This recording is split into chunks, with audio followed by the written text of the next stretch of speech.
Every now and then, a car company creates a new product that ultimately upends a segment and becomes a runaway sales success. Even more rarely does that success turn out to be a surprise to the company that designed it in the first place. And for Kia, that serendipity is the Telluride. Initially, they assumed they'd make maybe 40 to 50,000 of these a year, and they thought those sales would be pretty evenly split between mid-level and lower-end trims. So they were really going after value in those lower-end models. Turns out, everybody wants a Telluride, and everybody wants a fully loaded Telluride.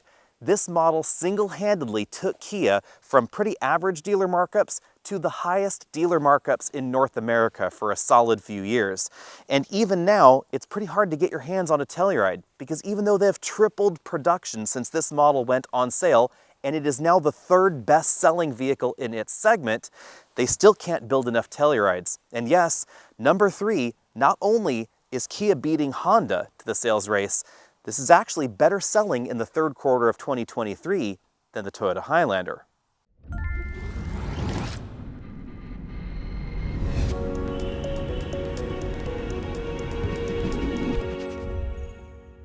If your head hasn't exploded and you're still watching, allow me to explain before we get into the 2024 Telluride itself.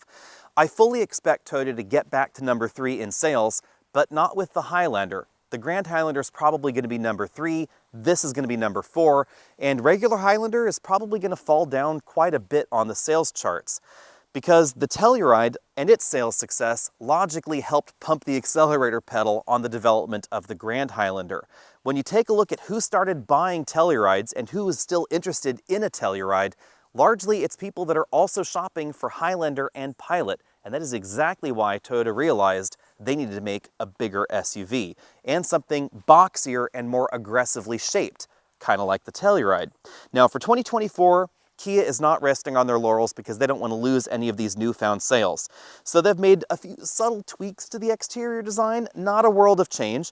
In the top-end trims, instead of the matte grille, we now get a shiny black grille, and then the amber DRLs have returned. This is something that I didn't realize a lot of people really loved with the Telluride design. So last year, these were white, now they're amber, and then the price tag went up just a tiny bit. If you don't need to know anything more about the 2024 Telluride, you can probably just check out one of our other videos now, because the bulk of this is the same as 2023, the models that we've already reviewed. So instead, let's talk about how this stacks up against its new grand competitor, the Grand Highlander.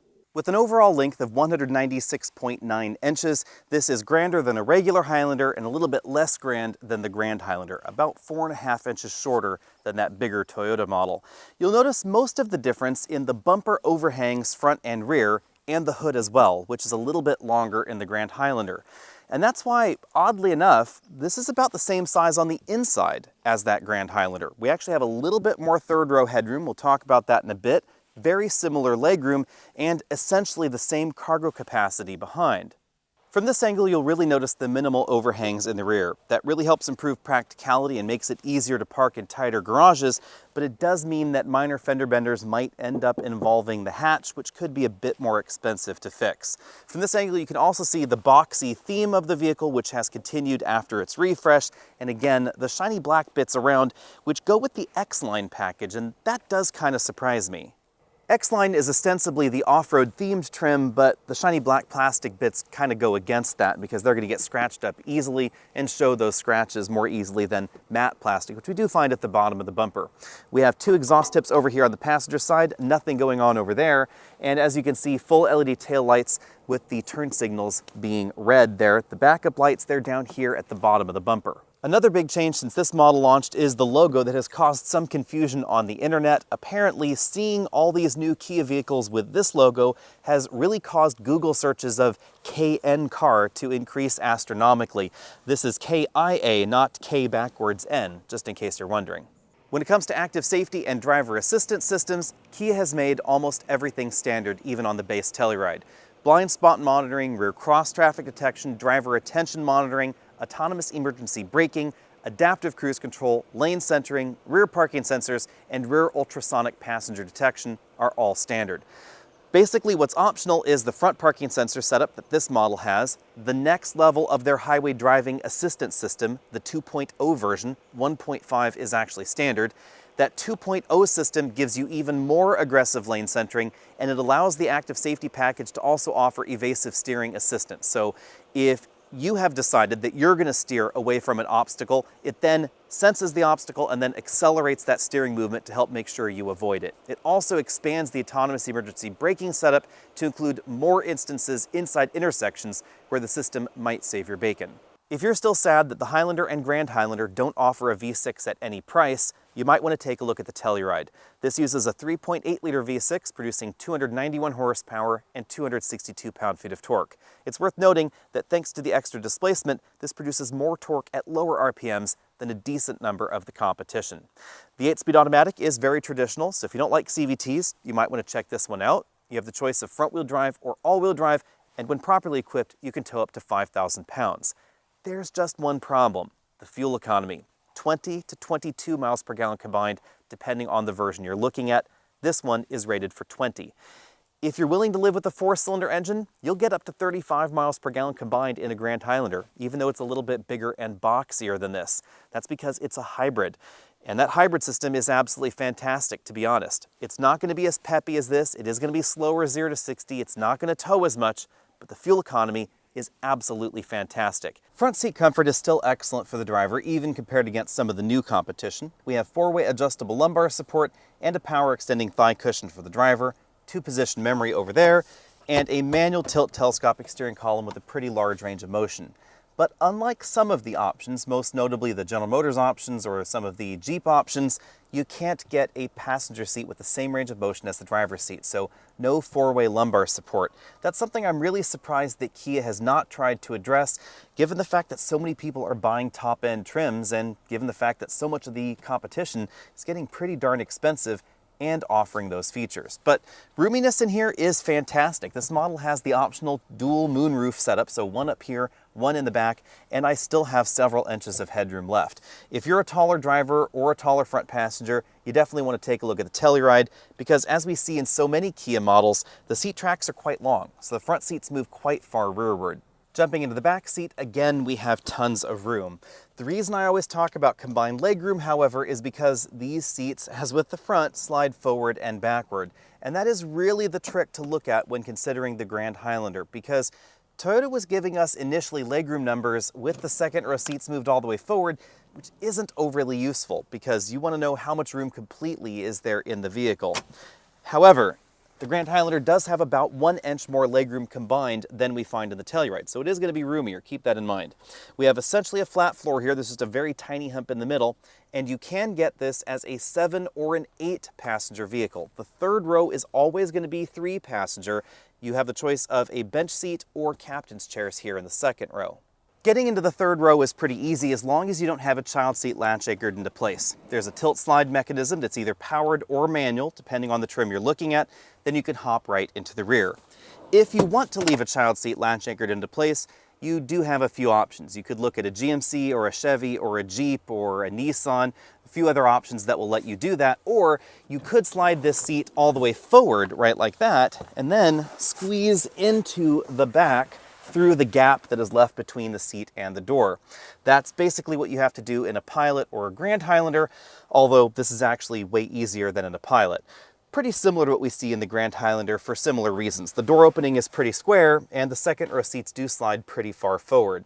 Now, if I pull this seat all the way back in its tracks and latch it back into place, you can see I have enough legroom back here to sit if I needed to.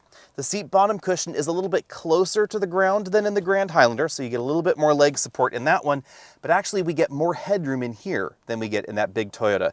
Depending on the version you get, there'll be about ½ an inch to an inch more headroom.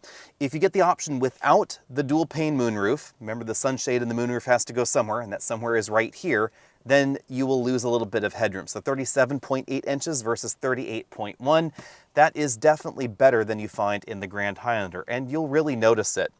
I could also comfortably adjust these seats for me at 6 feet tall up front, in the middle row, and in the way back, and here I have about 5 inches of legroom left. We only lose about an inch of legroom versus that big Highlander. And we do have a reclinable rear seat. It's not the most convenient to recline. You can either pull on that webbing back there, or there's a little bit of webbing right here on the seat side that actually I find a little bit more difficult to get to tug on that, and then you can recline that seat.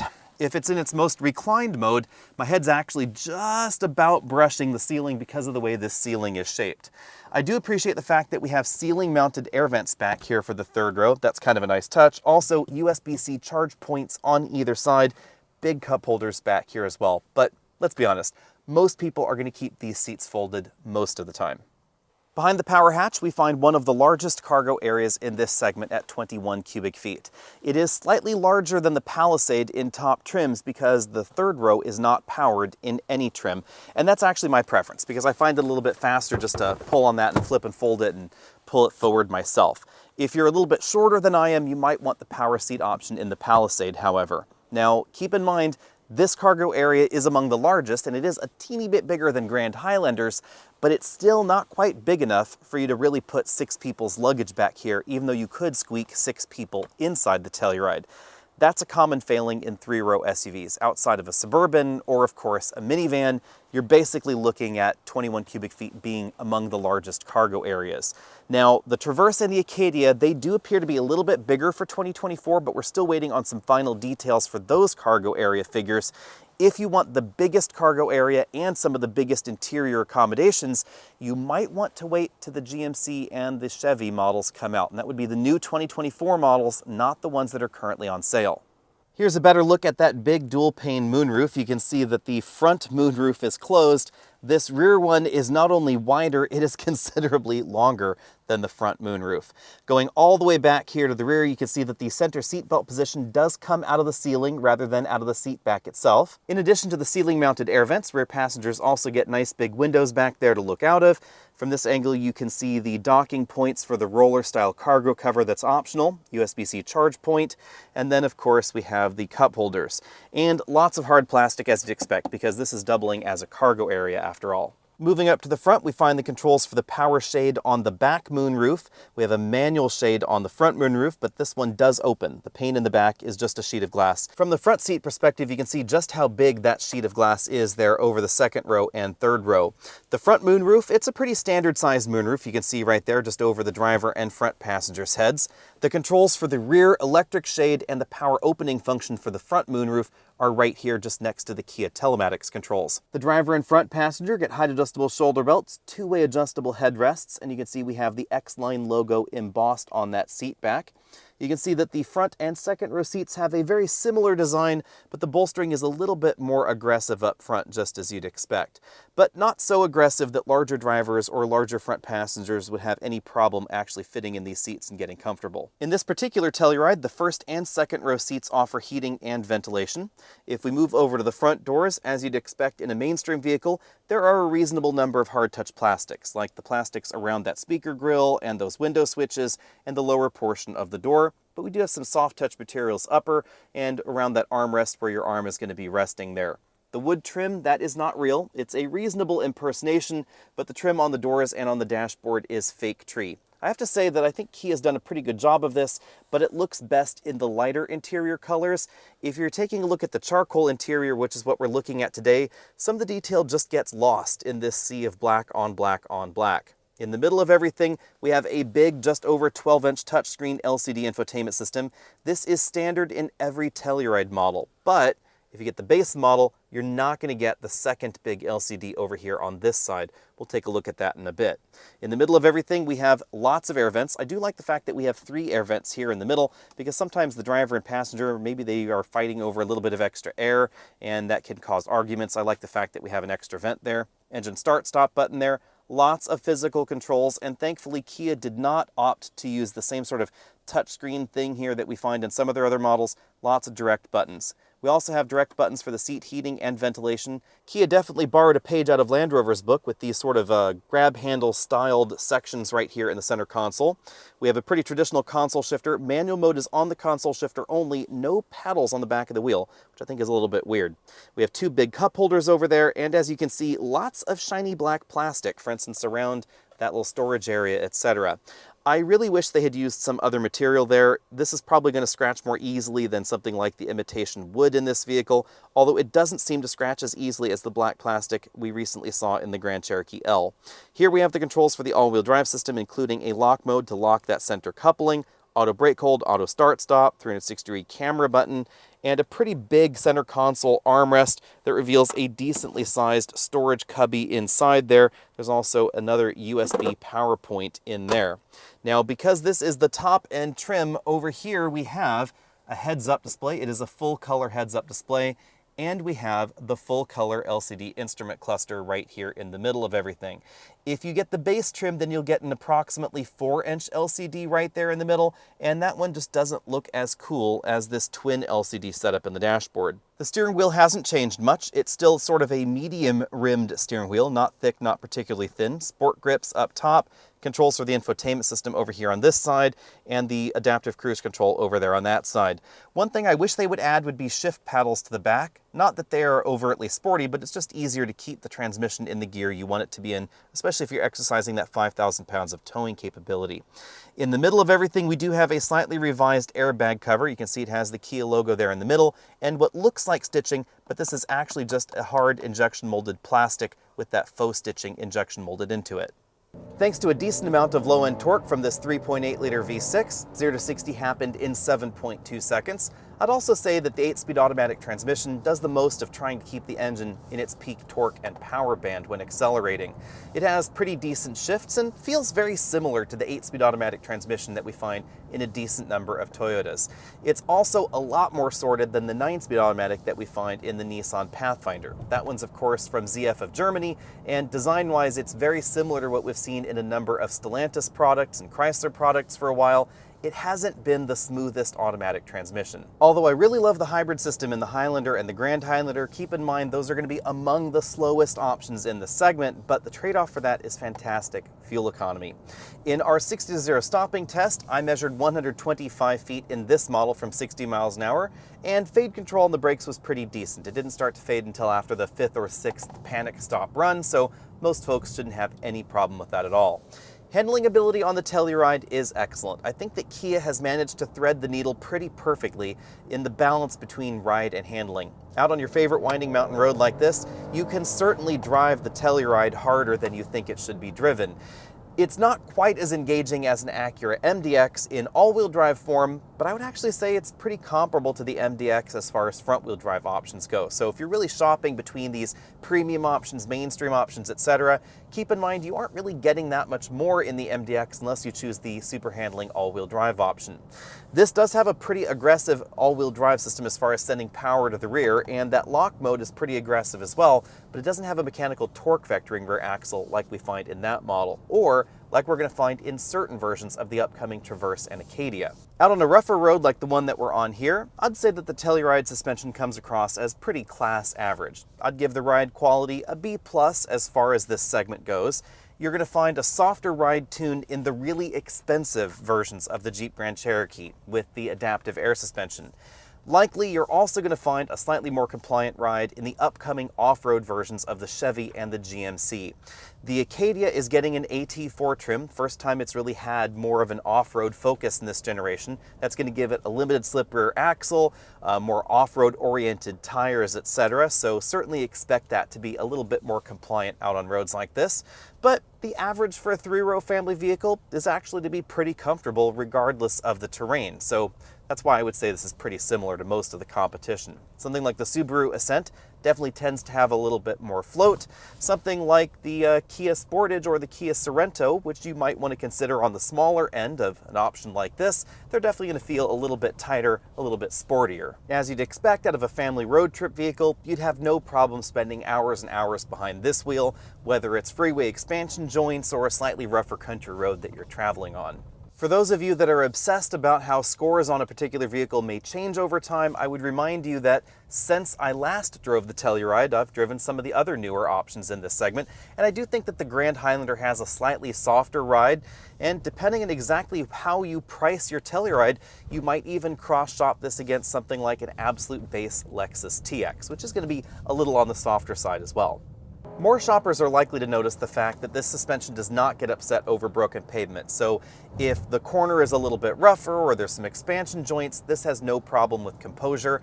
Sometimes options like the Subaru Ascent can get a little upset in the rear because it's so softly sprung.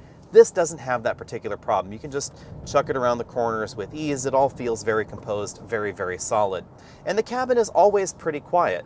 At 50 miles an hour, I measured 69.5 decibels in here. That easily makes this one of the quietest options in the segment and gets this an A+ in cabin noise. If you want something quieter than this, you're looking at a relatively limited number of full-on luxury vehicles. That's thanks to acoustic laminated windshield glass being standard and acoustic laminated side glass being standard in most trims. Really just the base versions of the Telluride. I think it's the base 2 or 3 trims. Those are going to have regular side glass. Everything else is going to be as quiet as the model that I'm testing here. We also have a reasonable dedication to sound isolation from the ground. So road noise is particularly well controlled over rough pavement. Certain kinds of grooved pavement definitely get some harmonics in the cabin, but most of the pavement situations I've been driving on have been pretty quiet in here. As far as comparisons go, this is definitely more dynamic than the Grand Highlander. It feels smaller, it feels more nimble and tighter, even though it really isn't that much smaller or that much lighter than the Grand Highlander.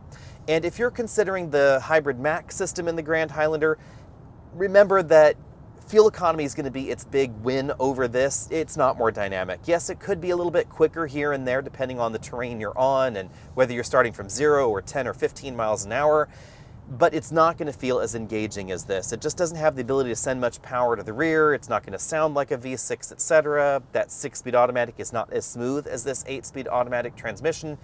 Yes, it is going to be more fuel efficient though. So if you're looking for all the thrust with greater fuel efficiency, that's going to be an excellent option. But I would seriously consider that regular hybrid system in the Grand Highlander if I were you. Fuel economy is absolutely fantastic. And that's why when it comes to fuel economy here, I'm going to have to give this a C-. It could be better if it had a CVT. You will find some of the CVT-equipped competition gets better fuel economy. It could also be better if it was a hybrid, and hopefully that's the direction that Kia takes in the future. The popularity of the Telluride surprised pretty much everybody, including Kia, because they can't keep up with demand even after dramatically increasing production. And that's why we still find dealer markups on the Telluride here and there. So we're going to be talking about MSRP including destination here. Know that the local price in your area could vary based on Telluride's popularity. It starts at $37,355, and that gets you not cloth seats, but actually the imitation leather seats, aka vinyl. But you do get the 3.8-liter V6 engine standard, the 8-speed automatic standard, 5,000 pounds of towing capability standard, and the big LCD in the middle of the dashboard standard as well. In the lower end trims, you're not going to get the full LCD instrument cluster, but you are going to get something that looks kind of like it. It's an LED instrument cluster with a small LCD in the middle. It helps complete the look and makes it feel like the more expensive models, but you actually won't get that 2-screen setup until you end up spending around $47,155 in the SX trim that gets you that complete 2-screen setup.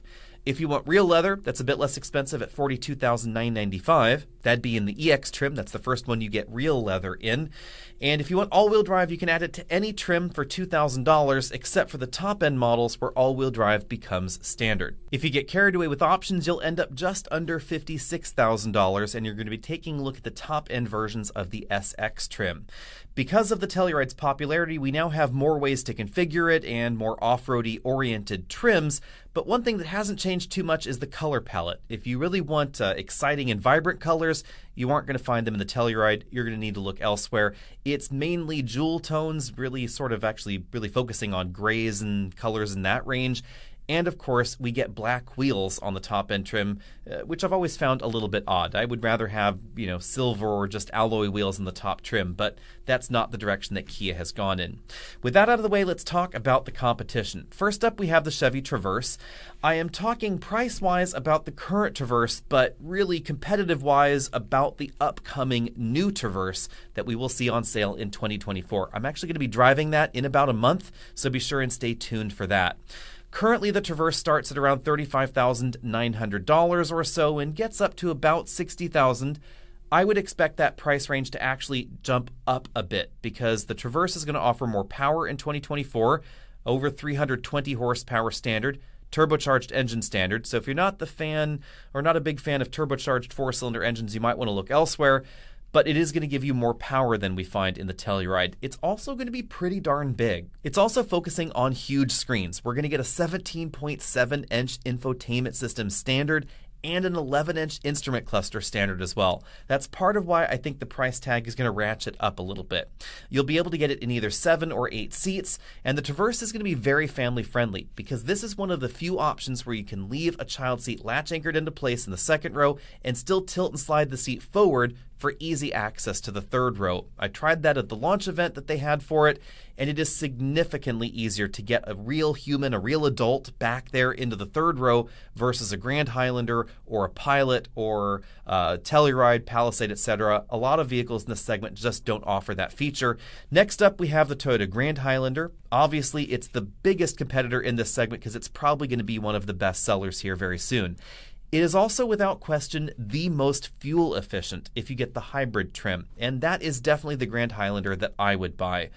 The regular model has a 2.4-liter turbo. It's not especially peppy feeling. It does offer a decent amount of low-end grunt versus some of the other naturally aspirated options here, but it's not really overly powerful. If you want V6-like performance, then Toyota says you should buy the Hybrid Max drivetrain, which is on the pricey side of things. The Grand Highlander will go up to $59,995, so actually a little bit more than the top-end Telluride, and it won't have quite the same kind of feature content we find in the Kia. You will find fewer premium options here and there, but you will get a hybrid system that will give you about 27 miles per gallon and over 300 horsepower.